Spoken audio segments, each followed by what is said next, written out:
የመጀመሪያው የምነግራችሁ ሰው ሂትለር ነው። አሁን ከምንሰበሰብበት ጉዳይ ጋር ምን አገናኘው ልትሉኝ ትችላላችሁ፣ ግን መጨረሻ ላይ ምን አገናኘው የሚለውን ነግራችኋለሁ። የመጀመሪያው ልነግራችሁ ያሰብኩት ስለ ሂትለር ነው። ሂትለርን መቼም ታውቁታላችሁ አይደል? 6 ሚሊዮን አይሁዶችን ያው ሰው ሞቶ ጭጭ ማለት ይከብዳል፣ ግን ጭጭ አድርጎ እንትን ያለ ሰው ነው። ሂትለር በጣም ብዙ ኬዎስ ነው የሰራው፣ ማለት ብዙ ነገር ነው ያደረገው እና የሂትለርን ታሪክ ከልጅነቱ ጀምሮ ትንሽ አንድ በአንድ እያየ ነው እንድንሄድ ምናምን ፈለግኩኝ። ሂትለር መጀመሪያ ቤት ውስጥ ብዙ ልጆች ነበሩ ከሂትለር ውጭ አይ ቲንክ ወደ 3-4 ልጆች አሉ እና ከተወለዱ በኋላ አይ ቲንክ የመጀመሪያዎቹ ያው ድሮ በሽታ ሲመጣ ወዲያውኑ አይደለ ሰው የሚሞተው እንዳሁኑ መድኃኒት ምናምን ስለሌለ እና የሂትለርም ቤተሰቦች ልጆቻቸው ወዲያውኑ በ2 ዓመት በ1 ዓመት እንደተወለደም የሞተም አለ ምናምን እና አልቆዩም። ከዛ መሀል የተረፈው ሂትለር ነው። ሂትለርና አንድ እህት አለችው። አባቱ በጣም ዲክታተር ነው። ከስተም ታውቃላችሁ? ይሄ ኤርፖርት አካባቢ አሉ እዚህ ውስጥ ከስተም እንዳይኖርና አላስወጣም ይለዋሉ። ለምሳሌ ከውጭ ሀገር ስትመጡ ይዛችሁት የመጣችሁት እቃ ካለ ቦርሳችሁን ቼክ ያደርጋሉ።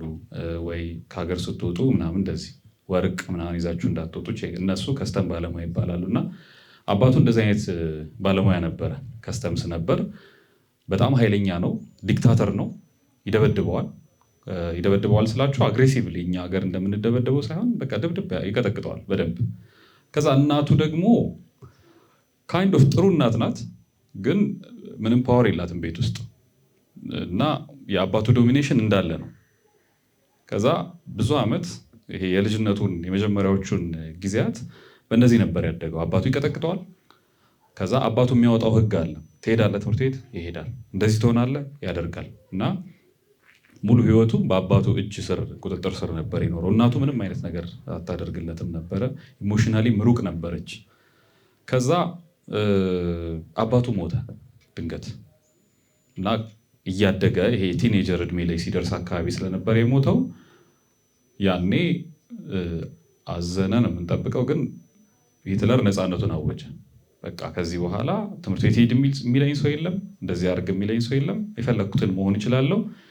በልጅነት የሳስበ የነበሩትን ድሪሞቼን ህልሜን ምናምን ፐርሱ ማድረግ ጀምራለሁ። ይሄ ከዩኒቨርሲቲ ስትወጡ ያልናት ነገር አለቻ ቀንዶ ይሄ ትምህርት አልቆ እንደምንለው ማለት ነው። እና ሂትለር ያንን ጆርኒ ጀመረ። አርት ይወዳል። የሚገርማችሁ ከልጅነቱ ጀምሮ ያነባል። በጣም አንባቢ ነው ሂትለር ባይዘ። ከዛ አርት ይወዳል፣ በጣም ይስላል ምናምን፣ ግን ጎበዝ ሰዓሊም አይደለም። ይሄ በጣም ፋይን አርት ምናምን የሚስል ሰው አይደለም። እና የሚኖሩበት ሀገር ላይ የምን ሀገር ዜጋ ነው ሂትለር? ጀርመን አይደል? ጀርመንና ኦስትሪያ ቅርብ ናቸው። የኦስትሪያ ተወላጅ ነው ሂትለር እና ኦስትሪያና ጀርመን ያኔ ገቨርንመንቱ አንድ ላይ ነበር የሚተዳደረው። ከዛ ኦስትሪያ ውስጥ የፋይን አርት ስኩል ነበረ። እዛ አፕላይ ያደረገ እና ተደጋጋሚ ጊዜ አይ ቲንክ 2 ጊዜ ምናምን አካባቢ ጣሉት እና የወደቀበት ሪዝን የሰው መልክ ሲሳል ይሄ አይን፣ አፍንጫ እዚህ ውስጥ አሁን አርክቴክቶች ምናምን ካሉ ይገባቸዋል። እቺ ይሄ አፍንጫ ቀጥ የሚለው ነገር ምናምን ሰልካካው ምናምን፣ አይን ደግሞ የሆነች አሳሳል እሷን አይችልም። ስለዚህ በቃ ተብሎ 2 ጊዜ አባረሩት እና ሂትለር ሲባረር የመጀመሪያ ውስጡ የተሰማው ነገር እንደነበር ታውቃላችሁ? ኤሊቶችን የተማሩ ሰዎችን መጥላት ጀመረ። በቃ እነሱ ናቸው የዚች ሀገር ብልሽት ችግር፣ እነሱ ናቸው። ምክንያቱም ሰው ተምሮ እድል እንዳያገኝ ሰው እንዳያድግ የሚያበላሹት እነሱ ናቸው አለ። አንፎርቹኔትሊ እዛ አካባቢ ደግሞ የተወሰኑ አይሁዶች ነበሩ ትምህርት ቤቱ አካባቢ እና እነዚህ አይሁዶች ናቸው የሚል ነገርም ያኔ ጀመረ ጭንቅላት ውስጥ። እነዚህ አይሁዶች ናቸው እንዳልማር የከለከሉኝ የሚል ጥላቻ ጀመረ። ግን በደንብ ዴቨሎፕ አላደረገም። ነግራችኋለሁ ፖይንቱን እሱን። ከዛ ከትምህርት ቤት ሲባረር ብዙ የህይወት ውጣ ውረድ ውስጥ አለፈ። ከዛ ይሄ ሆምለሱን ላሆኖ ነበረ፣ ብር ስለሌለው። እናቱ ሞተች በኋላ ላይ በቲዩመር ምናምን እና 47 ዓመቷ አካባቢ ላይ ሞተች። እሷም ብቻውን ቀረ እና ልክ እናቱ ስትሞት ኮንፈርት የምታደርገው የነበረችው እናቱ ስለነበረች፣ ስፔሻሊ እንደዚህ ዲክታተር የሆነ አባት ያለበት ቤት ውስጥ ኮንፈርት የምትሰጠው እናት ናት። እና እሷን ሲያጣ አይሶሌሽን ውስጥ ገባ ማለት ነው። ማለት ዲፕረስድ ሆነ፣ ብቻውን ሆነ። ከዛ ስራ መስራት አይችልም፣ ካራክተር የለውም፣ ዲሲፕሊን የለውም። ስለዚህ አንድ ስራ ላይ ረዥም ሰዓት መቆየት አይችልም እና በዛ ምክንያት ሆምለስ ሆነ። ሼልተሮች ላይ ውጭ ሀገር ሼልተር ምናምን የሚሉት ነገር አላቸው እና እዛ ይሄ እንደ ግብረሰናይ ድርጅቶች ወይ ቸርቾች ምናምኖች ያዘጋጃሉ ማደሪያ ቦታዎች እና እዛ እያደረ ምን እያለ ከዛ ግን ለዕለት ጉርሱ ደግሞ ስዕል፣ የፖስት ካርድ ምናምን የሚመስሉ ትንንሽ ነገሮችን እየሳለ እየሸጠ በዛ መተዳደር ጀመረ እና እያለ እያለ ልክ የወርልድ ዋር 1 ሲጀመር የሚሊተሪ ምልመላ ምናምን ይደረግ ስለነበረ ይሄ ሂስትሪ በጣም ያነብ ነበረ፣ መጽሐፍ ያነባል ሰውየው እና ይሄ ኦስትሪያዊነቱ ብዙ እንትን አላለውም ነበረ፣ ብዙ አላሳመነው። ይሄ ስለ ጀርመን ምናምን ግን ኦብሰስድ ነበረ። ስለዚህ በቃ ለኦስትሪያ ሚሊተሪ ራሴን አልገብርም ብሎ ጥሎ ወደ ጀርመን ሄደ። በኋላ ጀርመን ከገባ በኋላ ይሄ የሚኖርበት የነበረው ሼልተር ውስጥ ኮንስፓይሬሲ ምናምን ይሰማ ነበረ። ብዙ ጊዜ አይታችሁ ከሆነ ሎወር ክላሱ ጋር ነው አይደለ ኮንስፓይሬሲ ያለው። አሁን በኢትዮጵያ ኮንቴክስት እንኳን ብናወራ አፐር ክላስ አለ፣ ይሄ በጣም ሀብታም የተማረው ምናምን የምትሉት ማለት ነው። ከዛ ደግሞ ሚድል ክላሱ አለ። አሁን እዛ ውስጥም ክላሶች ማስቀመጥ እንችላለን። አፐር ሎወር ክላስ፣ አፐር ክላስ፣ አፐር ሚድል ክላስ እያለን እዛ መከፋፈል እንችላለን። ግን ዝም ብለን ለሶስት እንክፈለውና አፐር ክላስ፣ ሚድል ክላስ እና ሎወር ክላስ እንበለውና አፐር ክላሱ ኤሊት ነው፣ የተማረ ነው፣ ወይ ገንዘብ አለው፣ ባይማር እንኳ ገንዘብ አለው። ስለዚህ ብዙ አያስብም ማለት ማሰብም አይጠበቅበትም። ኤሊት ከሆነና ገንዘብ ካለው ደግሞ በጣም ያስባል። ስለዚህ ማሰብ አይጠበቅባችሁ እናንተ። ይሄ ሚድል ክላሱ ደግሞ ፕሮባብሊ የተማረ ነው፣ አዘርዋይዝ ሰርቫይቭ አያደርግም። ከዛ ሃየር ኤጁኬሽን በጣም የተማረ ሊሆን ይችላል፣ ላይሆንም ይችላል፣ ፖሲቢሊቲ አለ። ግን ሃይ ኢንካም የለውም ሚድል ክላስ የሚባለው ለዛ ነው። እና ይሄ ሰውዬ የዕለት ጉርሱን ስለሚያሳድድ ብዙ እንትን አይልም፣ ብዙ ጭንቀት ውስጥ አይገባም። ማለት የቤት ኪራይ የምግብ ምናምን ስለማይቸግረው ፋይን ነው። ይሄ ሚድል ክላሱ ግን እኔ የምግብ ጥያቄ ያለበት ይሄ ምግብ መጠለያ ልብስ የምንለው አለ አይደለ? ማስሎ የሚባል ሳይኮሎጂስት አለ፣ ሃይራርኪ ኦፍ ኒድስ የሚል የሰራ እና የመጀመሪያው ሃይራርኪ ላይ ታች ያለው ምግብ መጠለያ ልብስ ነው፣ በጣም ቤዚክ የሚባለው ማለት ነው። እና እሱን ያላሟላው ሰው በጣም ኤክስፖዝድ ነው ለብዙ ነገር፣ ለኮንስፓይሬሲ።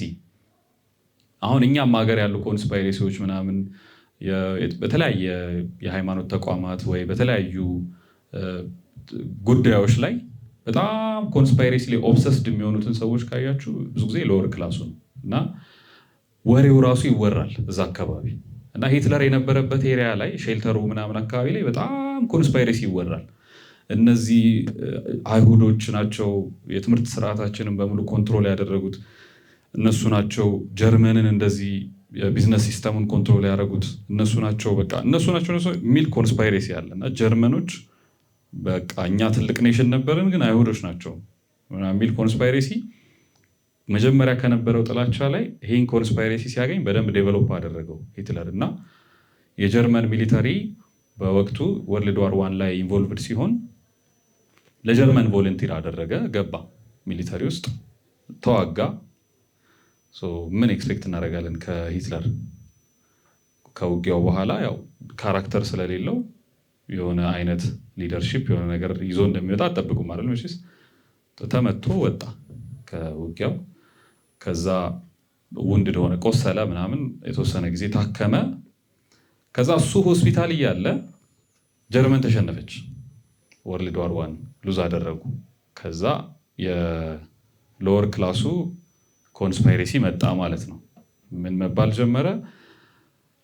አይሁዶች እነዚህ ከሃዲዎች ናቸው ከኋላ ባክስታብ ያደረጉን የወጉን እና ጀርመን እንድትሸነፍ ምክንያት የሆኑት እነሱ ናቸው ተባለ። ወዲያውኑ የሆነ የሰራተኞች ምናምን ፓርቲ ተመሰረተ። ሂትለርም ከሆስፒታል ድኖ ሲወጣ እሱም ፓርቲ ተቀላቀለ።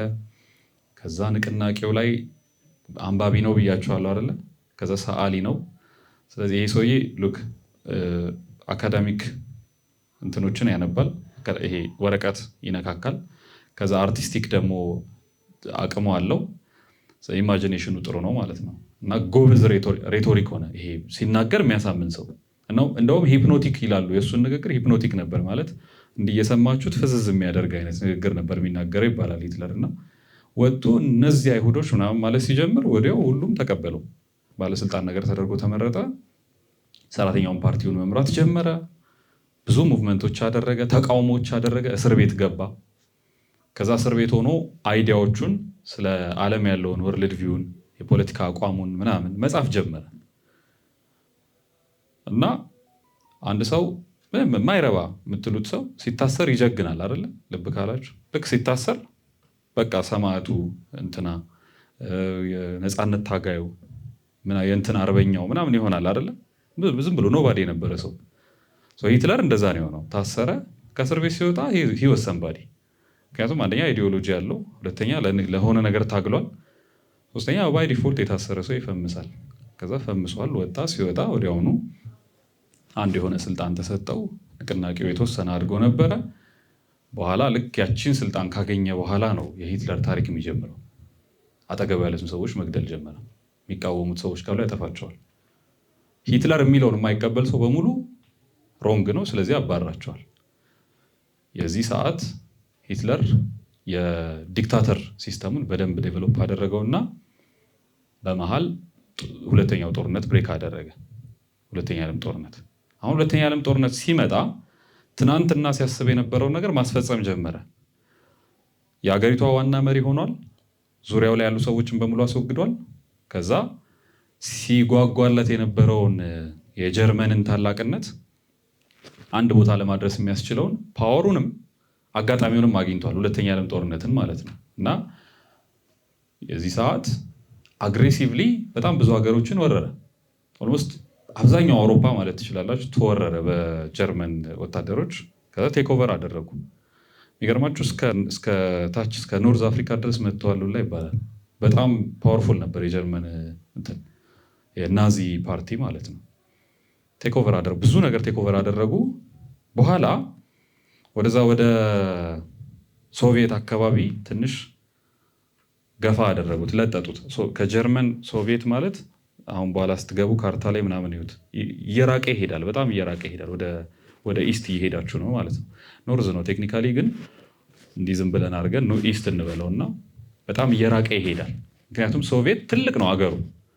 ሶቪየትን እርሱትና ራሽያ ራሱ አሁን ትልቅ ነው። ሶቪየት ማለት ያኔ ደግሞ ማት ሀገር አለ አሁን ተበታትኖ የወጣ ዩክሬንን ምናምን ጨምሮ ማለት ነው። እና ትልቅ ሀገር ነው ሶቪየት ዩኒየን። ስለዚህ ልክ ከጀርመን ተነስቶ ወደዛ ሙቭ ሲያደርግ አቅም እያጠረው ይመጣል። በኢትዮጵያ ታሪክም እንደዚህ ገጥሞ ያውቃል። ታውቃላችሁ አይደል? አፄ ቴዎድሮስ በድንበር በዚህ በሱዳን በኩል እየተዋጉ ያኔ ግብጾች ሱዳንን ቴክኦቨር አድርገው ይመሩ ነበር እና ፑሽ አድርገው እስከ ግብፅ ድረስ እስከ ሱዳን ድረስ ሄደው ነበር እና ልክ ሱዳን ከደረሱ በኋላ አቅም አጠራቸው እና ተቀጥቅጠው ይሄ ነገር አይሆንም ብለው ተመለሱ አፄ ቴዎድሮስ ራሱ። ምክንያቱም ከሆነ በላይ ከሄዳችሁ በኋላ አትችሉም። ሂትለር የሰራው ትልቁ ስህተት እሱ ነበር። ከዛ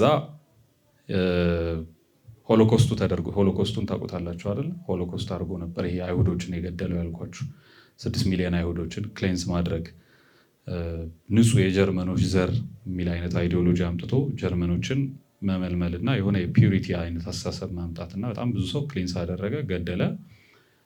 በኋላ ያው እንዳልኳችሁ እዛ ላይ ሉዝ አደረገና ዴቨስቴቲንግ የሆነ ሞት ነው የሞተው። ቴክኒካሊ ራሱን ነው ያጠፋው። ለምንድነው የሂትለርን ታሪክ ያመጣ ነው ካላችሁኝ፣ ሂትለር አሁን ስናየው በጣም የሚያስፈራ ዲክቴተር ነው አይደለ? ከመጀመሪያው ጀምረን ግን ስላየነው የሆኑ ነገሮች ማውጣት እንችላለን። የሂትለር ታሪክ ውስጥ የመጀመሪያው አባቱ ሂትለር የሰላም ሰው አይደለም። አሁን ለምሳሌ ሂትለርን መታችሁ በቃ ጉዳዩን በንግግር እንፍታው እንወያይበት ብትሉት አያውቅም። ለምን? በውይይት አይደለም ያደገው። የሆነ ነገር ሲያጠፋ ይቀጠቀጣል። እና የሰው ልጅ የሚሰራው የመጀመሪያዎቹ 7 ዓመታት ላይ ነው ይባላል። ባይዘው እንደውም ምን የሚል አባባል አለ? የመጀመሪያውን 7 ዓመት በቃ እየደገምን ነው የምንኖረው እስከ መጨረሻ ድረስ። 7ቱን ትኖራላችሁ እስከዛ 14 ታደርጉታላችሁ እያላችሁ እየደገምን እሱን ነው የምንኖረው ይባላል። ለምንድነው እንደሱ የሚሆነው? በሰው ልጅ ተፈጥሮ በሳይንሱ ማለት ነው ከ0 እስከ 7 ድረስ ያለው እድሜ እንደ ስፖንጅ ነን። ያገኘነውን በሙሉ ነው የምንመጣው። ለምሳሌ ገና በ1 ዓመቱ ወይ በ2 ዓመቱ ምንም ባጠፋ ቁጥር የሆነ ሰው መጥቶ የሚጮህበት ልጅ ሰው ሲያጠፋ ይጮህበታል። በቃ ይሄን ነው የሚያውቀው። ወይ ደግሞ ባልና ሚስት ልክ ልጃቸውን ቁጭ አድርገው የሆነች ነገር በተፈጠረ ቁጥር የሚጨቃጨቁ ከሆነ እንደውም ቀላል ነው። ትንሽ ኮምፕሌክስ እናድርገውና አደገኛ ጸብ ተጣልተው ተቀጣቅጠው ተደባድበው ምናምን ከዛ እሱን አስተኝተውት ጠዋት ሲነሳ እነሱ አልጋ ላይ ጉዳያቸውን ጨርሰው ጠዋት ሲነሳ በሰላም በጤና የተሳሰቁ ምናምን የሚያቸው ከሆነ ኮንፊውዝድ ይሆናል ልጁ ገና በሕፃንነቱ ማለት ነው።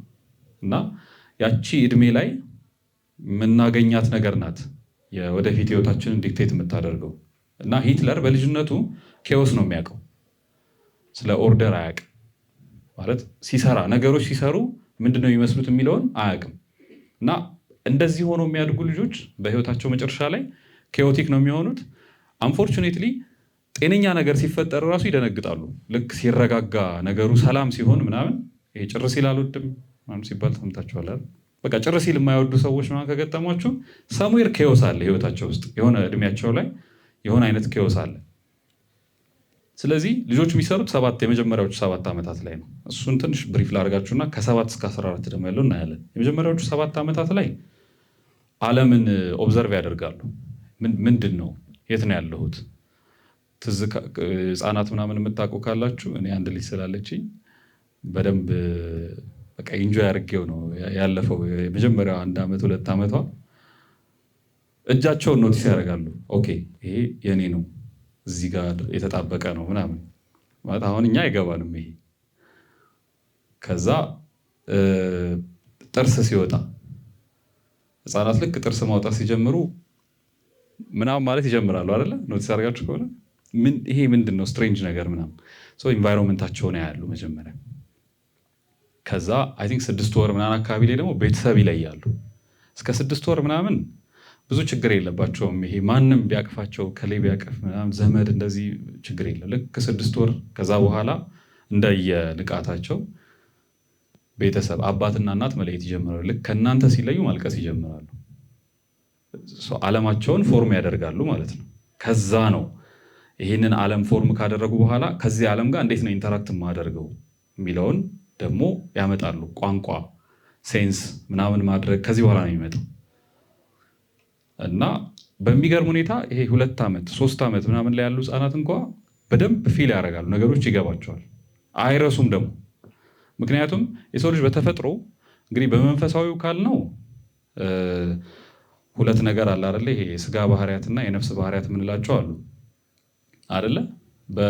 በሳይንሱ ደግሞ ስፔሻሊ በሳይኮሎጂው አንኮንሽስ ማይንድ የሚባል አለ።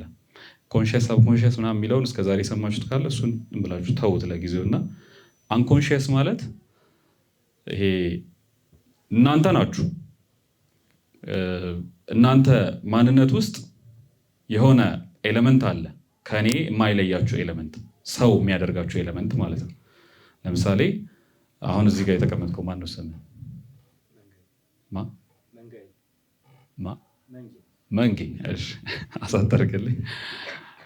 አሁን መንጌ ኮምፕሊትሊ ስማችን ይለያያል፣ ካራክተራችን ይለያያል፣ ሁሉ ነገራችን ይለያያል። ግን ኮመን የሚያደርጉ ነገሮች አሉ። ለምሳሌ መንጌ 2 አይን አለ አይደል? ያ አሁን እነዚህ 2 አይን 2 እግር ምናምን የምለው በአካል ጉዳት ደግሞ ሉዝ ልናደርጋቸው እንችላለን። ግን በሰብዕና ደረጃ ሰው መሆን በሚለው ቋንቋ ስናወራ ግን መንጌ ጋ ያለ እኔም ጋ ያለ እናንተም ጋ ያለ አንድ የሚያደርገን ነገር አለ። ይሄ የቴዎሎጂ ሰዎች ኡሲያ ይሉታል። ማለት የጋራ የሚያደርጋችሁ አንድ ነገር ማለት ነው። ከዛ በኋላ ደግሞ መንጌን ደግሞ መንጌ የሚያስብለው ከሌላው ሰው የሚለየው ደግሞ ማንነቶች ደግሞ አሉ። ይሄ ባህሪያቱን ሳይሆን ራሱ ማንነቱ የለም ኤግዚስተንሱ መሆንህ እሱ ያንተ መሆንና የኔ መሆን ይለያያል። ያ ኮንክሪት ሪያሊቲ ይባላል እሱ።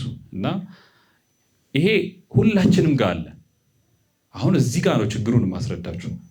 ሁላችንም ጋር ስላለ እዚህ ላይ ነው ካራክተር ቢልድ የሚደረገው። ከዛ ማንነታችን የሚያውቃቸው ነገሮች አሉ፣ ገና ሰው በመሆን ብቻ የሚያውቃቸው ነገሮች። ለምሳሌ አሁን ኤቲስት ቢሆን አንድ ሰው፣ እኔ አሁን ሃይማኖተኛ ስለሆንኩኝ አማኝ ስለሆንኩ አንድ ሰው ኤቲስት ቢሆን ምን ብዬ አምናለሁ?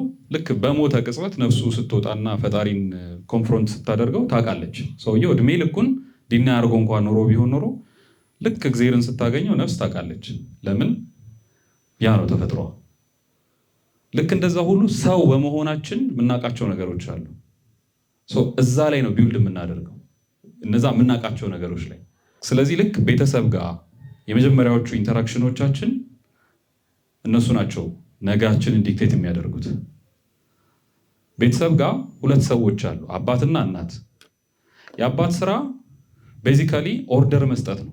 ኦርደር መስጠት ማለት እንዲሰራ ማድረግ የለም ነገሩ ጤነኛ እንዲሆን ማድረግ።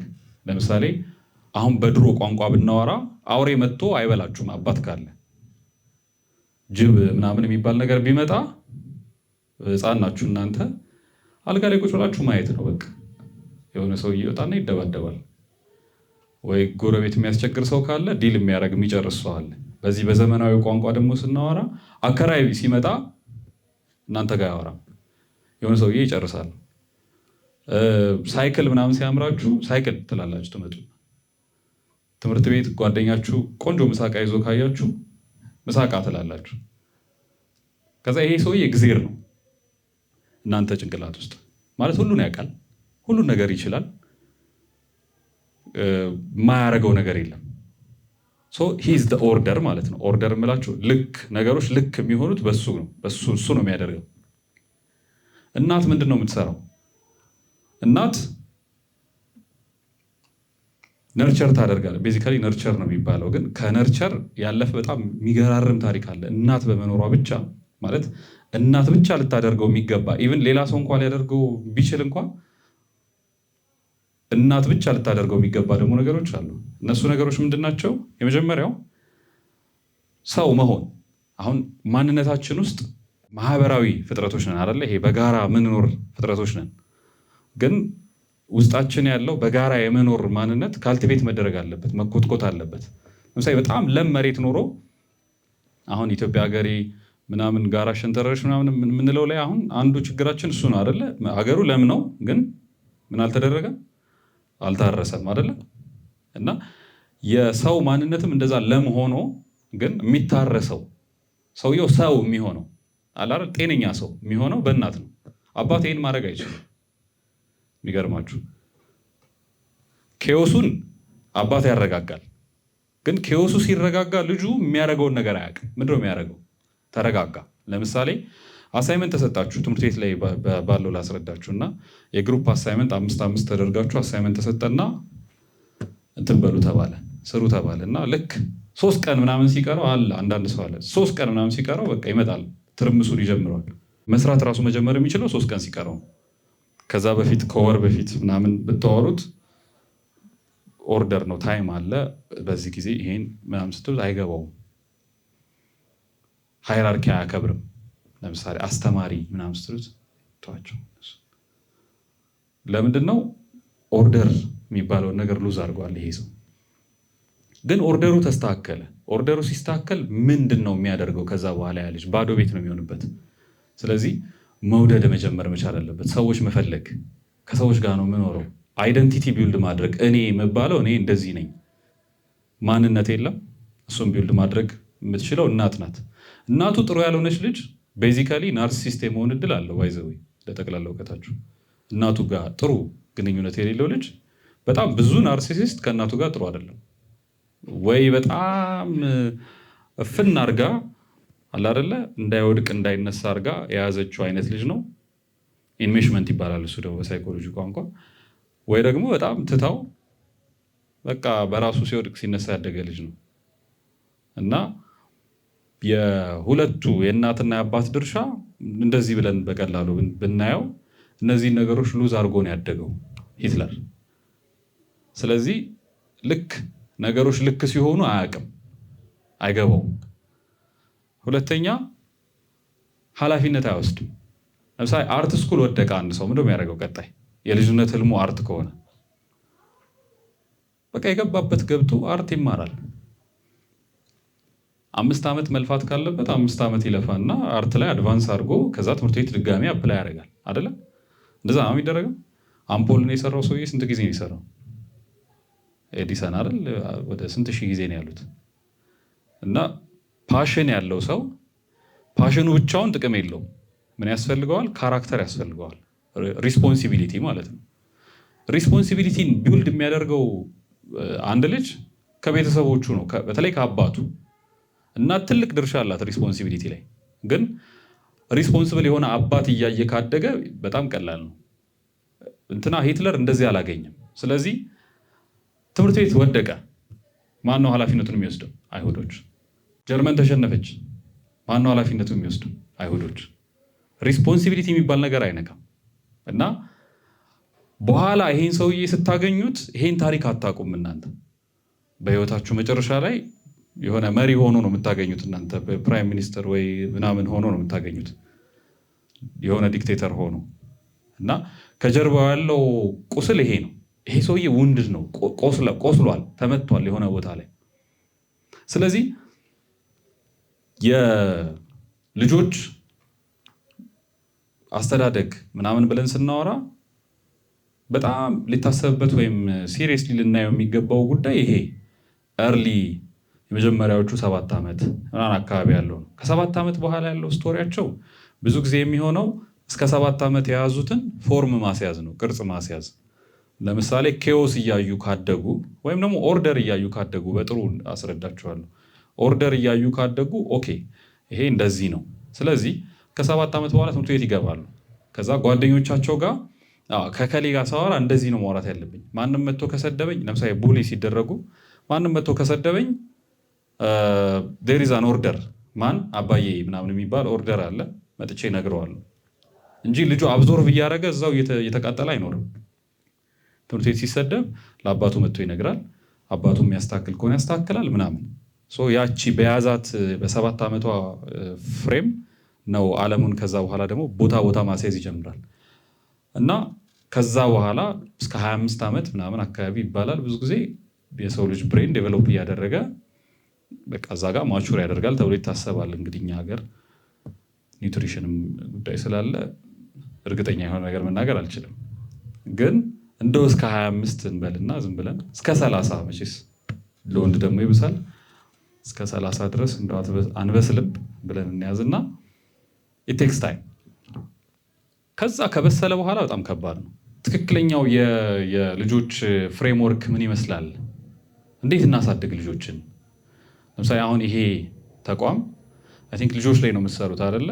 በደረሰኝ ኢንፎርሜሽን። ስለዚህ ብዙ የአበሻ ቤተሰብ የኔንም የእናንተንም ምናምን ጨምሮ ብዙዎቻችን ባደግንበት እንጀራ ነው የመጀመሪያው ጥያቄ። ያው ድሃም ስለሆንን የድሃ ሀገርም ስለሆነ እንጀራ ነው አይደል ጥያቄያችን የመጀመሪያው። በቃ ከበላ በድሎ ያድጋል ምናምን ተብለን ያደግነው። እና ልጆች እርሊ ማግኘት ያለባቸው በጣም ብዙ ኢምፖርታንት ነገሮች አሉ። እነዛን ኢምፖርታንት ነገሮች አንድ በአንድ የተወሰነውን ላሳያችሁ፣ ስለ ፊልሙ እናወራ ማለት ነው። አሁን 2014 ላይ የተሰራ አንድ ፊልም አለ ሙፋሳ የሚል ዘ ላዮን ኪንግ። ብዙ አይነት አለ አይደለም? የመጨረሻው 2024 ላይ አሁን እንግዲህ ታሪኩንም ስለምነግራችሁ አበላሽባችኋለሁ፣ ግን ገብታችሁ ይዩት። ለፊልሙ ሳይሆን በጣም ሜታፎሪካል ማለት ከአእምሯችሁ በላይ እኔ እንደዚህ በጣም አሜዝድ ሆኜ ነው ያየሁት ፊልሙን ሳይሆን።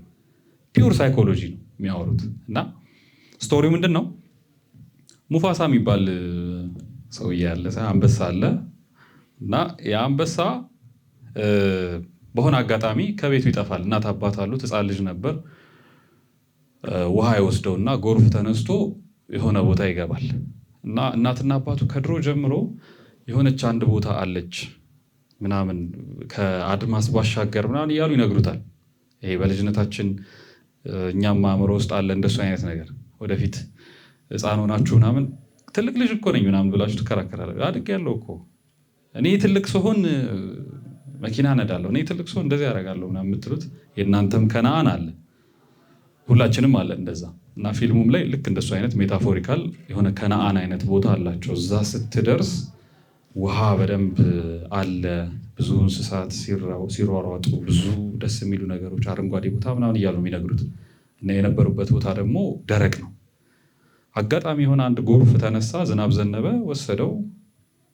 ውሃ ይፈራል እና ሙፋሳ ሕፃን ነው፣ ደካማ ነው።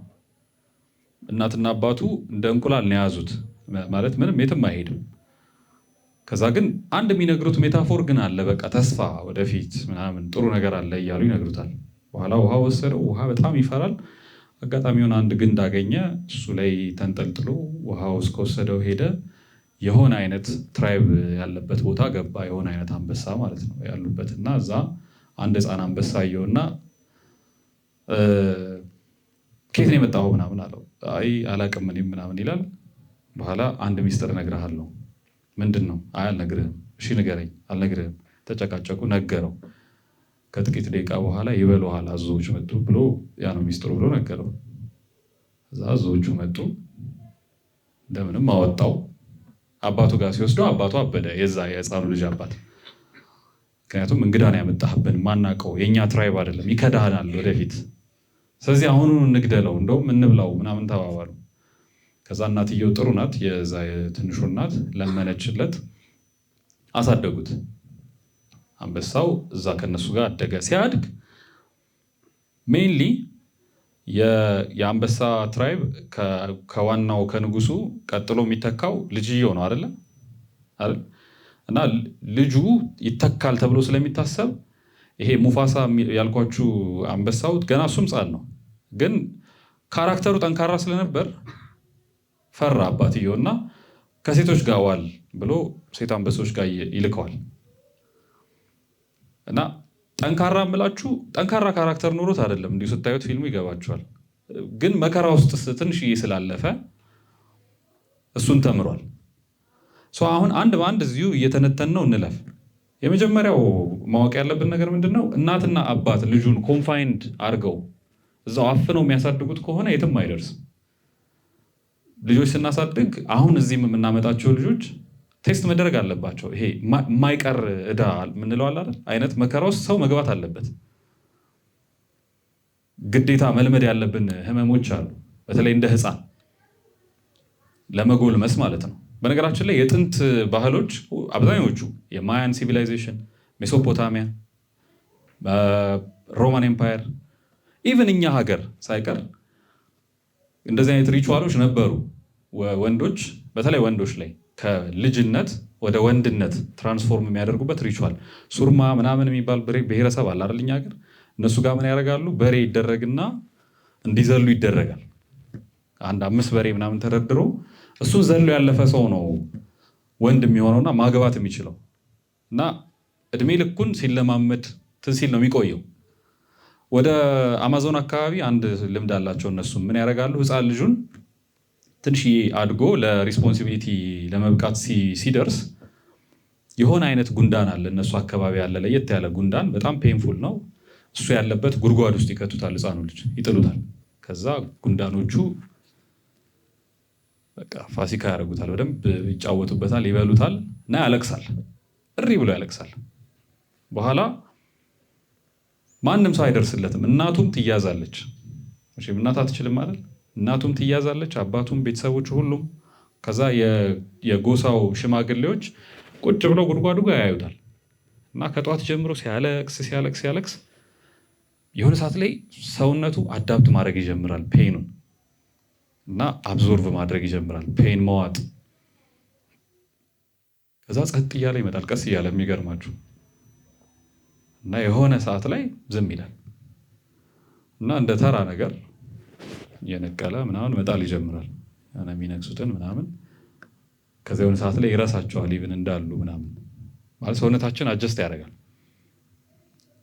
እና ይሄን ፔን አልፎ ነው እሱ ልጅ በቃ አሁን ወንድ ሆኗል፣ አሁን ያግባ ኃላፊነት። ምክንያቱም ልጅ ሊወልድ ነው አይደል? ከዛ በኋላ ሚስት የምትባል ሃንድል ሊያደርግ ነው። አሁን እንደኛ ዘመን በፖሊስ በወታደር ምናምን የሚጠበቅበት አይነት ቦታ አይደለም። አሁን አማዞን ጫካ ኤኒቲንግ እባብ መጥቶ ሊበላው ይችላል። አብሯት ሊጮህ ነው የዛ ሰዓት። ስለዚህ ፔን የሚውጥ መሆን አለ የሚችል መሆን አለበት። ሲነድፈው ኦኬ በቃ ኢትስ ኦኬ ይሄኛው ተነድፍ ያለው ይሄን ጉዳይ ልጨራርስና በኋላ ከዚህኛው ጋር በኋላ ላይ ዲል እናደርጋለን የሚል አይነት ለህመም ለመከራ ጊዜ የማይሰጥ የለም። ዝም ብሎ አለፍ ብሎ ሌላው ጉዳዩን የሚጨርስ አይነት ሰው መሆን አለበት። እና ሙፋሳ መጀመሪያዎቹ እድሜው ላይ ሳያስበው ከቤተሰቡ ስለተለየና መከራው ስለገባ ይሄን ተምሯል። እና ያኛው ልጅ ግን ብዙ አያውቅም። ሁለተኛው ልጅ ከዛ ወንድሜ መባባል ጀመሩ፣ አብረው መጫወት ጀመሩ፣ እያደጉ መጡ። ከዛ ሙፋሳ የተለየ ፕሪቪሌጅ አገኘ። እሱ ፕሪቪሌጅ ቅድም ስነግራችሁ አባትየው ምን ብሎት ነበረ? ከሴቶች ጋር ይጫወት አይደለም ተባለው እና ለአባትየው በሱ ቤት እየጎዳው ነው። በጣም ትልቅ ፕሪቪሌጅ ነበር። ምንድነው እሱ? ካርል ዩንግ ስዊስ ሳይኮሎጂስት ነው። ምን ይላል? በእያንዳንዱ ወንድ ውስጥ የሴት አለ ካራክተር አለ። እያንዳንዱ ሴት ውስጥ ደግሞ የወንድ ካራክተር አለ። ይሄ አኒመስ እና አኒማ ይባላል። ግን ባይ ዲፎልት አሁን እኔ ወንድ ስለሆንኩ የወንድ ካራክተሬ ዶሚኔት ያደርግና የሴት ካራክተሬ ይዋጣል። ሴቶች ደግሞ ስትሆኑ የሴት ካራክተራችሁ ዶሚኔት ያደርግና አኒማው ማለት ነው አኒመስ ይዋጣል። ግን በጣም የወንድ ካራክተሩ ዶሚኔት ያደረገበትና ከሴት ካራክተሩ ጋር ወይም ከአኒማው ጋር ምንም ግንኙነት የሌለው ወንድ አውሬ ነው የሚሆነው። ኤምፓቲ አይኖረውም። በጣም ከሴት ካራክተሯ ጋር ደግሞ ግንኙነት ያላትና ከወንድ ካራክተሯ ጋር ምንም ግንኙነት የሌላት ሴት በቃ ሎጂክ የሚባል ነገር አታውቅም። 24 ሰዓት በሆርሞን ነው ድራይቭ የምትደረገው። ስለዚህ ሰዎች ትንሽዬ ኮኔክት ማድረግ አለብን። አሁን ወንዶች ከሴት ካራክተር ጋር ትንሽ መታወቅ አለብን። ሶዛት አይገባህም አንተ እንዲህ ስለሆነ እንዲህ ነው መሆን ያለበት እያልክ ነው። እሷ እያወራች ያለችው ኖ እኔ እንዲህ ያልከኝ ሰዓት እንዲህ ስለተሰማኝ እሱን ለምን እንዲህ አላረክም፣ አሁን ታክሲው እንዲሆነ አልሆነ ሎጂኩ ምን አገባኝ እያለች ነው። ያኛው እንዲገባህ ትንሽዬ ሴንሲቲቭ ነገር አለ አይደለ? ኤምፓቲ የሚባል ነገር ያስፈልገናል። እሱን የምናውቀው ከሴት ካራክተር ጋር ትንሽዬ ኮኔክትድ ስንሆን ነው። ይህን ስል የሴት ካራክተር ወንድ ላይ ዶሚኔት ማድረግ አለበት እያልኩ አይደለም። በጣም ሮንግ ነው እሱ። ሴታ ሴት የሚሆኑ ወንዶች የሚወጡት ከዛ ነው። ሙፋሳ ምን አይነት ድል አገኘ? ከሴቶች ጋር ይውልና ምን እንደሚፈልጉ ያውቃል። ውመናይዘር የሚባለው አይነት ወንድ አይደለም፣ ግን ሴቶች ምን እንደሚፈልጉ ያውቃል። ቴስታቸውን ያውቃል። የአብዛኛው ወንድ ችግር አሁን እሱ ነው። ትመጣና ደሞዝህን ታወራታለህ። እንደዚህ ሰርቼ እንዲገብቼ ምናምን who cares? እኔ ኢምፕረስድ ልሆን እችላለሁ። አሁን እኔ ወንድ ስለሆንኩ አረ እና መኪናስ ቤት የምታገባ ሴት ግን ብዙ ኢምፕረስድ አትሆንም። የምታገባ የከተማ ሴት ዝም ብላ ኢምፕረስድ ልትሆን ትችላለች። የምታገባ ሴት ኢምፕረስድ አትሆንም። ይሄ ላይፏን ዴዲኬት የምታደርግልህ ሴት ማለት ሪል ሴት። እሱን ፌሚኒን ሳይድ የማየት ድል አገኘ ሙፋሳ እና አብሮ አደገ። በኋላ አንድ ችግር ተፈጠረ። የጫካ አንበሶች ተነሱ እና አካባቢው ላይ ያሉ አንበሶችን በሙሉ አታክ እያደረጉ ማጥፋት ጀመሩ። የእነሱን ቦታ አታክ ተደረገ። አሁን አታክ ሲደረግ የእናቱ ፌቨራይት ስለነበረ ሙፋሳ የዛኛው ልጅ እናት ማለት ነው። እናቱ ታስተምረው ነበር አንዳንድ ነገር። ይሄ ከሴት የሚገኙ ጥበቦችን የለም ለምሳሌ ማሽተት፣ የሆኑ ነገሮች ከኋላ ሲመጡ በሽታ የግማሽ ቀን የአንድ ቀን ምናምን ርቀት የቀራቸውን እንስሳት በሽታ ምናምን እንዲያውቅ እናትየው አስተማረችው። አባቱ ይሄን አያውቅም። ስለዚህ ያኛው ልጅ አያውቅም። ገባችሁ ሀሳቤ? ከዛ በቃ አምልጡ ጥፉ ተባሉ። ሁለቱ አንበሶች ትንንሾቹ ልጆች ማለት ነው አሁን አድገዋል፣ ጎረምሳ ሆነዋል፣ ጠፉ። ከዛ እነዛኛዎቹ አንበሶች መጡ፣ ድራሻቸውን አጠፉ ቤተሰቦቻቸውን። ከዛ እነዚህ ሁለቱ ካመለጡ በኋላ እነሱን ደግሞ ተከታትለው ለመግደል መጡ። ከዛ መንገድ ላይ ያገኟቸው። ከዛ ለማምለጥ ሞከሩ፣ መልሶ ያገኟቸዋል። ከዛ መንገድ ላይ ሲሄዱ አንድ የሆነ ጦጣ ያገኛሉ። የልጆች ተረት እየመሰለ ነው አውቃለሁ፣ ግን እዛ በመሀል የምነግራችሁን ስለፈለግኩት ነው የምነግራችሁ። አንድ ጦጣ አገኙ ምናምን ስል እና አንድ ጦጣ አገኙ። ጦጣው ጥበብ ያለው ሰው ነው። አይሚን ጦጣ ነው እና ጥበበኛ ነው። ስለዚህ ዊዝደም ይነግራቸዋል። ይሄን ያህል ቀርቶናል፣ እንደዚህ እየሄድን ነው፣ ያቺ የተስፋይቱ ምድር የምንጠብቃት ቦታ እዚህን ያህል ኪሎ ሜትር እንደዚህ ቀረን እያለ ዊዝደም ይነግራቸዋል። እና ልጅ ሲያድግ ከቤተሰቡ በተጨማሪ የሆኑ ነገሮች እንደዚህ አይነት ነገር ማግኘት አለበት። ዊዝደም በጣም ኢምፖርታንት ነው። የመጀመሪያዎቹ እድሜ ላይ ልጅ ቤተሰቦቹን እንደ እግዚአብሔር ነው የሚያየው ብያቸዋለሁ አይደል? በተለይ አባቱ እግዚአብሔር ነው። ከዛ ግን አሁን እኔ እናንተ እንግባባለን። አብዛኞቻችን ወላጆች አካዳሚካሊ ያልተማሩ ስለሚሆኑ በእርግጠኝነት የኛ ጀነሬሽን እንደዛ ስለሆነ የተማረ ካላችሁ ኮንግራት። እኛ ብዙዎቻችን አልተማሩ እና 6ኛ ክፍል ወይ 8 ምናምን አካባቢ ያቆሙ ወይ እንደዛ ናቸው ጥሩ ከተማሩ እና የ12ኛ ክፍል ኢንቴግሬሽን ምናምን ስታመጡ አይገባቸውም። ወይ ደግሞ እስከ 4 ከሆነ የተማሩት 6ኛ ክፍል ላይ የሆነ አይነት ፊዚክስ፣ ይሄ በአማርኛ የተማራለ ፊዚክስ እዚህ ውስጥ በአማርኛ የተማራለ። በአማርኛ የተማርኩት እኔና በከራ ታውቃላችሁ፣ የጀነሬሽን ልዩነት። የሆነ አይነት ፊዚክስ ይዛችሁ ስትመጡ እናት አባት አይገባቸው። ልጅ ምንድን ነው የሚሆነው የዚህ ሰዓት መሰላችሁ? ይደነግጣል። ኦኬ አባቴ አያውቅም። ይሄ በጣም አዲስ ኤክስፒሪየንስ ነው ለልጅ። እናቴ አታውቅም። ከዛ መጀመሪያ ላይ ይበሳጫሉ፣ ዲስአፖይንትድ ይሆናሉ። እንዴት አያውቁም ማለት ያር ዘጋድስ አይደለ?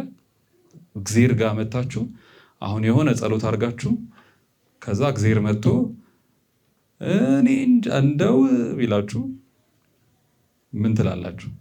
እና ልጆች የመጀመሪያ ኢንካውንተራቸው ይሄ ነው። ይደነግጣሉ። እንዴ እግዚአብሔር አያውቅም የሚል ስሜት ውስጥ ይገባሉ። ቤተሰብ ለነሱ እግዚአብሔር ነው። ከዛ ሁለተኛ ጊዜ ይሞክራሉ። ሲመጡ አሁንም አታውቁ። አሁን የዚህ ሰዓት ከንዴት ወደ ዲስአፖይንትመንት ይመጣል። ማለት በቃ ማዘን ይጀምራሉ። አይ በቃ ተስፋ የለኝም ከዚህ በኋላ ብቻዬን ነኝ የሚል የሆነ አይነት ጨለማ ውስጥ ይገባሉ። ከዛ ፊገር አውት ማድረግ ይጀምራሉ። የዛ ሰዓት ምን ላርግ፣ እሺ ከየት ላምጣው መፍትሄውን ምናምን ይሉና ጓደኞቻቸው ጋር መሄድ የሚጀምሩት የዚህ ሰዓት ነው። ፒር ፕሬሸር ምናምን የሚባለው አሁን እዚህ ጋር ነው የሚመጣው። ቤተሰብን አቮይድ ማድረግ ስትጀምሩ በቃ ቤተሰብ አያውቅም፣ ስለዚህ ከዚህ በኋላ በራሴ ፊገር አውት ማድረግ አለብኝ ስትሉ እዚህ ጋር የሚያገኛችሁ ነገር ነው ህይወታችሁን የሚመራው። ከዛ በኋላ ለምሳሌ በሰዓቱ ጥሩ አንባቢ ከሆናችሁ መጽሐፎች ጋይድ ያደርጓቸዋል። በጣም የቤተክርስቲያን ሰው ምናምን ከሆናችሁ ዊዝደም ያላቸው የሃይማኖት አባቶች፣ ቀሳውስት፣ ሼኮች ወይ ፓስተሮች የሆኑ ነገሮች ያገኟቸዋል። ስለዚህ በአንደኛው እንትን ትሄዳላችሁ። ጓደኞቻችሁን የምትከተሉ ከሆነና ጓደኞቻችሁ ጥሩ ልጆች ከሆኑ ወደ ጥሩ መንገድ ትሄዳላችሁ። አይ ይሄ ኤክስታሲ ምናምን ደግሞ ውስጥ ያሉ ይሄ ያላል ሳይኬዴሊክስ ወይ ድራግ ምናምን የሚጠቀሙ አይነት ልጆች ካገኛችሁና ይገርመሃል በቃ ብለው የሆነ አሜዚንግ ስቶሪ ከነገሯችሁ ዛትስ ዊዝደም ለእናንተ ትሄዳላችሁ። እዚህ ጋ ነው ሰው የሚጠፋው። ስለዚህ ልክ አባት ፌል ያደረገ ሰዓት ላይ ወይም አባት ማይችልበት ሰዓት ላይ ልጆች መንገዳቸው መፈለግ ይጀምራሉ። እና እቺ ፖይንት በጣም ኢምፖርታንት ናት። ጎበዝ አባቶች ምን ያደርጋሉ መሰላችሁ? ቴክኒካሊ ልጁ እንግዲህ በሳይኮሎጂው የሚባለው እሱ ነው። ልጁ በህይወት መኖር የሚጀምረው አባቱ ሲሞት ነው። በተለይ ወንድ ልጅ ወንድ መሆን የሚጀምረው አባቱ ሲሞት ነው ይባላል። ይሄን ያለው እንትና ነው ፍሮይድ ነው። አባቱ ሲሞት ነው ወንድ ልጅ መኖር የሚጀምረው ወይም ወንድ የሚሆነው። ከዛ በኋላ ፕሮቴክሽን የለም። አሁን አንበሳ ሲመጣ ምናምን የሚደባደብ ሰው የለም ማለት ነው። ከዛ በኋላ ግን ካርል ዩንግ ደግሞ ምን አለ? አይ ችግር የለውም አባቱ ፊዚካሊ መሞት አይጠበቅበትም ማለት ሳይኮሎጂካሊ መግደል ይችላል ይላል። እና አንዳንድ ጎበዝ አባቶች ከኢሜጁ ይወጣሉ፣ ቀስ ብለው ራሳቸውን ያስወጣሉ። ስለዚህ ልጆች ማቹር እንዲያደርጉ አንዱ የምናደርግበት መንገዱ እሱ ነው ማለት ነው። ከኢሜጁ እንወጣለን።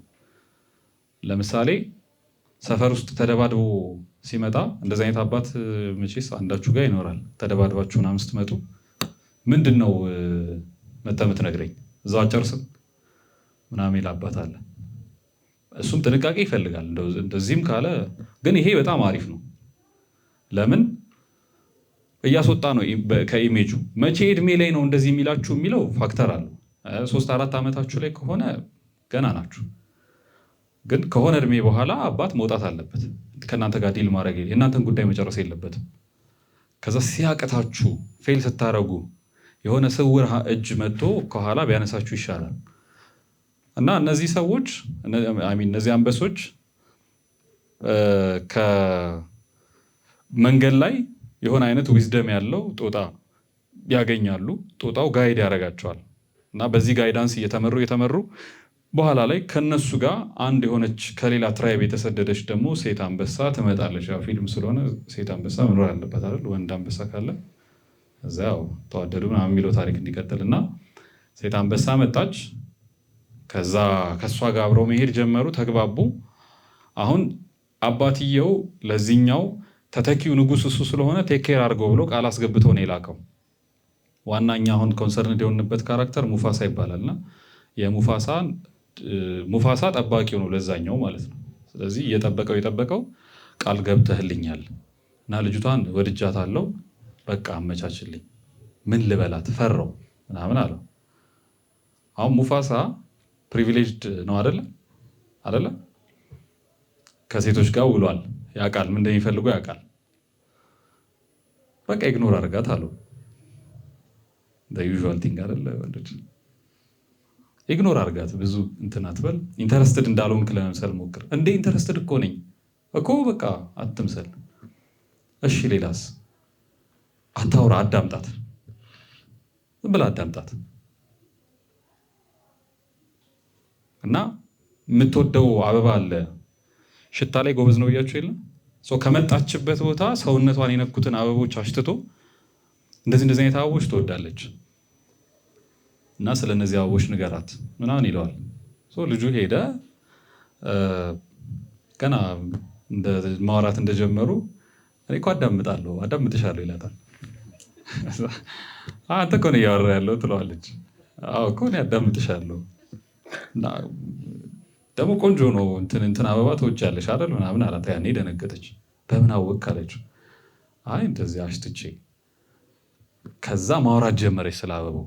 ከዛ የተባለው ማድረግ ጀመረ፣ ማዳመጥ ጀመረ፣ ጸጥ ብሎ ማዳመጥ ጀመረ። ከዛ የሆነ ጉድጓድ ላይ እንደዚህ ወድቃ ነበርና እሱንም ያኛው ሙፋሳ እሱን ያዳነሽ ምናምን ብሎ ነግሯታል። ያው ኃላፊነት ስላለበት ስለዚህ በቃ ከዛም ያዳንከኝ አንተ ነህ ምናምን በቃ ይዛለች የሆነ ነገር እና እያሉ እነዛኛዎቹ አንበሶች መጡ። ከዛ ሲከተሏቸው የሆነ በረዶ ምናምን ያለበት ተራራ ጋር ደረሱ። ከዛ በኋላ በረዶውን ይሄ እግራቸውን ኮቴ እየተከተሉ ነበር እየመጡ የነበረውና አንድ ወፍ ነበር አብሯቸው የነበረ። ወፉን በረዶ እንዲህ እያደረክ ኮቴያችንን አጥፋ ምናምን ብለው ነገረው። ሙፋሳ ነው የነገረው እና ሺጋት ኢምፕረስድ። ይሄ እንዴት ነው እንዴ ይሄ ሰውዬው ዊዝደም አለው ምናምን ብላ ኢምፕረስድ ሆነች። ከዛ የሆነ ነገር ሲያደርግ ሙፋሳ ለየት ይላል። የሆነ ነገር ያሸትና እዚህ ጋር ደርሰዋል እየመጡ ነው ይላቸዋል እና እሷ ወደ ሙፋሳ መዞር ጀመረች። ያኛው በጣም እየተበሳጨ መምጣት ጀመረ። አሁን የሙፋሳ ካራክተር ላይ የምታያላችሁ ሂዝ ዘ ሪስፖንስብል ጋር አይደለ? እዚህ ውስጥ ሪስፖንስብል ነው። ለምሳሌ ልጅቷን እኮ መጨረሻ ላይ ይወዳታል፣ ግን በቃ ፕራዮሪቲ ለሱ ለወንድሜ ነው ብሎ አሳልፎ ሰጥቷል። የሆነ ቦታ ላይ ተጎድታ ወድቃ ያተረፋት ሙፋሳ ነው፣ ግን አይ እሱን ያተረፈሽ ምናምን ብሎ ለሱ አሳልፎ ሰጠ። ማትረፉ ላይ አለ፣ ክሬዲቱ ላይ ነው የሌለው። አሁን 21ኛው ክፍለ ዘመን ተቃራኒ ነው። ክሬዲቱ ላይ አለን፣ ማትረፉ ላይ የለንም። አይደለ? እኔ እንዲህ አድርጌልሽ ምናምን ላይ አለን። ይሄ ስውር እጅ እንደዛ ናቸው ወንዶች። ይሄ ስውሩ እጅ የለም ከኋላ ዝም ብሎ ሂሳብ ምናምን ሲሆን ተከፍሏል የሚባለው ሰው እያለ አይደል ከኋላ የሚከፍለው፣ እንደሱ ናቸው ትክክለኛ ወንዶች። ኖቲስ አድርገው ይምጡ፣ ችግር የለውም። በኋላ ላይ ግን ይሄን የማወራው ለሴቶች ብቻ አይደለም፣ ባይዘ ለወንዶችም ጭምር ነው። ማለት ወንዶች ለወንዶችም ጭምር ወንድሞቻቸውን ዙሪያቸው ያሉ ሰዎችን በዚህ መልኩ ፕሮቴክት ማድረግ መቻል አለባቸው። እና በኋላ ላይ አንበሶቹ ይመጣሉ። ያቺ አንበሳ እሱ ላይ ኢንተረስትድ እንደሆነች ምናምን ሲያይ ይሄኛው በጣም ተበሳጨ። ብድግ ብሎ ሄደና ማታ ላይ እነዚህ ሲተኙ እነዛኞቹ ጋር ሄዶ እኔ ላገናኛችሁ፣ በቃ ግደሏቸው፣ እንደዚህ እንደዚህ እንደዚህ ብሎ ተማክሮ መጣ። አሳልፎ ሰጠው ማለት ነው ወንድሙ። ከዛ በቃ አንተ ልጄ ትሆናለህ አለው ያኛው አንበሳ። ከዛ መጣ ሊገድለው ሞከረ ምናምን። ብቻ ባጭሩ ታሪኩ የሚያልቀው ምን ሆኖ ነው? ሙፋሳ የሚባለው በጣም ብሬቭ የሆንና ምናምን ድራሻቸውን ያጠፋል፣ የሆነዎቹን ያስተባብርና ይገላል። ከዛ የሆነ ያቺ ሲያልሟት የነበረችው ቦታ ይደርሳሉ። እዛ ያሉትን እንስሳት ያስተባብርና ነው ጦርነት ያደርጋል። እነዚህን ያሳመናቸዋል። እነዛን አንተ አንበሳ ሆነ ያልቻልከውን እኛ እንዴት ነው ይሄን የምንዋጋው ሲሉት፣ ነው የቀጭኔን ያህል ቁመት የለውም አንበሳ፣ ስለዚህ የቀጭኔ ቁመት ያስፈልጋል። የጎሽን ያህል ቀንድ የለውም አንበሳ፣ ስለዚህ ጎሽ ያስፈልገናል ምናምን እያለ ሁሉንም እንስሳት ክሬዲት ሰጣቸው፣ እንትን ሪስፖንሲቢሊቲ ሰጣቸው፣ አሳይን አደረገና ኑ ሲላቸው ድራሻቸውን አጠፏቸው። እና የልጆች ካራክተር በዚህ መልኩ በኦርደር ሲሰራ ኦርደር መስራት ይጀምራሉ ልጆቹ ራሱ። አሁን እሱም ስትሬንጀር ነው፣ ሙፋሳም የሄደበት ቦታ ላይ እንግዳ ነው። ግን ማያውቃቸውን እንግዶች እንኳ አስተባብሮ አንተ ይሄን ትሰራለህ፣ አንተ ይሄን ትሰራለህ፣ አንተ ይሄን ትሰራለህ አለና ኦርደር ሰራ እንጂ እነዛኞቹ መጥተው ኬዎስ ነበር የተፈጠረው። ስለዚህ ትክክለኛ የወንድ ካራክተር፣ ትክክለኛ ጤነኛ፣ ይሄ ለወንድ ብቻ አይደለም፣ ጤነኛ አእምሮ ያላቸው ሰዎች በዚህ መልኩ ሲያድጉ እንዲህ ነው የሚሆኑት መጨረሻቸው። ኦርደር ይሰራሉ፣ ስርዓት ያስይዛሉ፣ ይመራሉ፣ ኃላፊነት ይወስዳሉ። በኋላ ካሸነፈ በኋላ ንጉሳችን ሙፋሳ ምናምን እያሉ መጮህ ጀመሩ አንበሶች። በእንግሊዝኛ ስለሆነ ተርጉሜ ነው ነገራችሁ እና ትርጉሙ ላያምር ይችላል። ንጉሳችን እያሉ እንትን ሲሉ ሙፋሳ ደነገጠ። አረ እኔም እንደናንተ ነኝ፣ ምንድን ነው የምትሉት? እኔ ብቻዬን እንኳ አይደለም ያሸነፍኩት፣ ጎሹ እንደዚህ አድርጎ፣ ቀጭኔዋ እንደዚህ አድርጋ፣ ሚዳቋው እንደዚህ ብሎ ክሬዲቱን ሰጣቸው። በኋላ በግድ ንጉስ ነህ ብለው ሾሙት። ክሌም አናረግም ማለት ነው። ንጉስ ነኝ ብለን ክሌም አናረግም። ወይም ደግሞ በወንድ ቋንቋ ላውራና ወንድ ልጅ ምን ይወዳል? ከፍቅርና ከሪስፔክት ምን ይሆንላችሁ? ሪስፔክት አይደለ? ሪስፔክት ግን አይጠየቅም። እዚህ ጋር ነው ችግሩ። ሪስፔክት አርጉኝ አይባልም። ሪስፔክት እርን ይደረጋል፣ አይጠየቅም። ሜዳሊያውን ይሰጡሃል እንጂ ሰዎች ኖ ይሄ ሜዳሊያ ይገባኛል። አሁን እንደውም ሶሻል ሚዲያ ላይ ትንሽ ችግር ነው ማለት እኔ ነኝ የሚገባኝ ነው ሰው የሚለው። ግን ጀነራሊ ኢን ላይፍ የምናሳድጋቸው ልጆች የዚህ የጤነኛው ቤተሰብ የጤነኛው አእምሮ ውጤት ከሆኑ መጨረሻቸው እንደዚህ ነው የሚሆነው።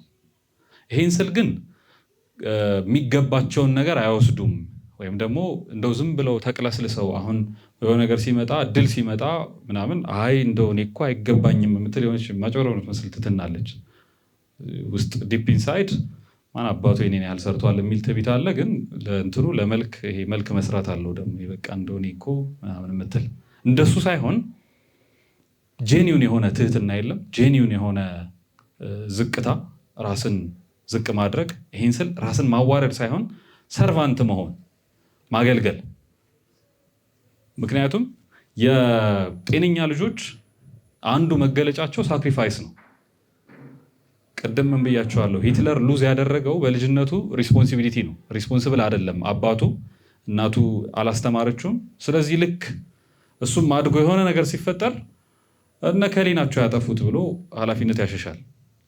ግን ጎበዝ ልጅ፣ በስርዓት ያደገ ልጅ ኃላፊነት ይወስዳል። እኔ ነኝ ኢቭን ላላጠፋው ጥፋት እንኳ አይ እኔ ይሄን ነገር ማስተካከል ይገባኝ ነበር። ጄኒውንሊ ለወሬው አይደለም እላችሁ፣ ጄኒውንሊ ኢንቮልቭ ባደርግ ኖሮ፣ ትንሽ ብንቀሳቀስ ኖሮ፣ እዚህ ጋር ብሰራ ኖሮ እኔ ላስተካከለው ይችል ነበር። ይሄ ራስን ዝቅ ማድረግ አይደለም። ምን ግን ይጠይቃል? ኃላፊነት መውሰድ፣ ሳክሪፋይስ ይጠይቃል። ምክንያቱም ሸክም ደስ ይላል? ደስ አይልም እኮ። አሁን ጂም የምትሰሩ ልጆች ካላችሁ ስፖርት መስራት እኮ ደስ አይልም። እኔ እንግዲህ ደስ የሚለው ሰው እኔ ደስ አይለኝ። ምክንያቱም ካልቀለዳችሁ በስተቀር በጣም በተለይ አሁን ወጣት የሚሰራው ስፖርት ማለት ነው በጣም አድካሚ ነው። ለምሳሌ ቦክስ ምናምን ሰርቶ የሚያውቅ ሰው ካለ ኢትስ ክሬዚ። ብረት ማንሳት በጣም ቀላል ነው እና ኢንጆይብል አይደለም፣ ደስ የሚል ነገር አይደለም። ግን እዛ ፔንፉል የሆነ ኤክሰርሳይዝ ውስጥ አውትፑቱ መጨረሻው ደስ የሚል ነገር አለ። አክፍለው የሚያውቅ ሰው አለ እዚህ ማለት ማክፈል እናውቃለን አይደል? የፋሲካን ለማየት ያን ሁላ ሰዓት ነው ቀን እንበለውና ያን ሁላ ቀን እንራባለን፣ እንጾማለን፣ እንጠማለን እና ደስ አይልም። ማክፈል ደስ ይለኛል የሚል ሰው ካለ አይ ዶንት ቲንክ ሶ፣ ያጨረበራችሁ ነው። ደስ አይልም። ግን ይሄን ሳክሪፋይስ ተውት። እኛ ክርስቶስ እኮ የስቅለቱ ቀን ምንድን ነው ያለው? እቺ ጽዋ ከኔ ትለፍ አይደለ? ደስ አይልም። መሰቀል ደስ ይላል? ደስ አይልም። ግን ለሌሎች ሲባል ለሰዎች ሲባል አንዳንዱን መስቀል መሸከም አለብን። አንዳንዱን መከራ እሺ ችግር የለውም ማለት መቻል አለብን። እሱን ጤነኛ አእምሮ ያላቸው ልጆች በጤነኛ መንገድ ጤነኛ ቤተሰብ ያሳደጋቸው ልጆች ናቸው የሚያውቁት። እና ከነዚህ ከሁለት ታሪኮች የምናየው ሁለቱን ተቃራኒ ቦታዎች ነው። የመጀመሪያው አንድ ልጅ ጤነኛ ሆኖ ካላደገ እንደዚህ ነው የሚሆነው የሚለውን እናያለን። በሙፋሳ ታሪክ ደግሞ አንድ ልጅ ጤነኛ ሆኖ ካደገ ምን ይሆናል የሚለው እናያለን። ለዚህ ውስጥ ኮንትሪቢዩቲንግ ፋክተሮች ምንድናቸው ካላችሁኝ፣ የመጀመሪያው ያልተረበሸ ኢንቫይሮንመንት። የመጀመሪያዎቹ 7 ዓመት ልጆች ምንም ረብሻ የሌለበት ኢንቫይሮንመንት አይተው ማደግ አለባቸው። የመጀመሪያዎቹን እስከ 3፣ 4፣ 5 ዓመት ድረስ ምንም አይነት ጸብ ምናምን የሚባል ነገር ሳያዩ ማደግ አለባቸው። ከ5 ምናምን በኋላ ትንሽዬ ኮሽታ ማሳየት አለ አይደል? ስትጨቃጨቁ ምናምን ቢያዩ ጥሩ ነው። በጣም በማይረብሽ መልኩ ዲስሪስፔክት ስትደራረጉ ማየት የለባቸውም። ግን መጨቃጨቅ የሚባል ነገር እንዳለ ኤግዚስት እንደሚያደርግ ማወቅ አለባቸው። ከዛ ኬኦቲክ የሆነ ኢንቫይሮንመንት እንዳለ ማየት አለባቸው። ለምሳሌ ጠንካራ እንዲሆኑ አስወጧቸው። ኳስ ይጫወቱ፣ ይደባደቡ፣ ይውደቁ፣ ይነሱ። በጣም እንደ እንቁላል አትያዟቸው፣ ይጋጋጡ፣ ቆዳቸው ይላጥ ምናምን። የልጅ ቆዳ ይተካል ቶሎ፣ ጥርስ ይውለቅ፣ ችግር የለውም። ግን ትራውማታይዝ የሚያደርግ አይነት ደግሞ ኢንቫይሮንመንት ውስጥ አትክተቷቸው። በልጅነታቸው ይሄን ማየት አለባቸው። ሌላው ማይቀር መከራ፣ ቅድም ደግሜ ብየዋለሁ። የማይቀረውን መከራ ማየት አለባቸው። በህይወት ውስጥ መተው መቻል አለባቸው። እሱ ደግሞ ሜይ ቢ ከ15 ከምናምን በኋላ ነው የሚመጣው። ከ15 ዓመት ምናምን በኋላ ተዋቸው። በቃ ተዋቸው ማለት የሆነ ታስክ ስጧቸው፣ ራሳቸው ፊገራውት አድርገው በአንድም ቀን በሳምንት የሚስሩት ተዋቸው፣ ፊገራውት ያድርጉት። ይሄ እንዲያደርጉ መፍቀድ አለብን። ስለዚህ እንደ ሂትለር ራሳቸው የቆሰሉ ሆነው ጄኔሬሽን የሚያቆስሉ በዓለም ታሪክ የማይረሳ አይነት ጠባሳ ጥለው የሚያልፉ ልጆች እንዳናፈራ በተቻለን አቅም እንደ ሙፋሳ ይሄ ታግለው ሰው ሆነው አንበሳ ሆነው ራሳቸውን የሚሰሩ ጠንካሮችን የምንፈጥርበት ኢንቫይሮንመንት እንፍጠር ለማለት ነው። እግዚአብሔር ይስጥልኝ።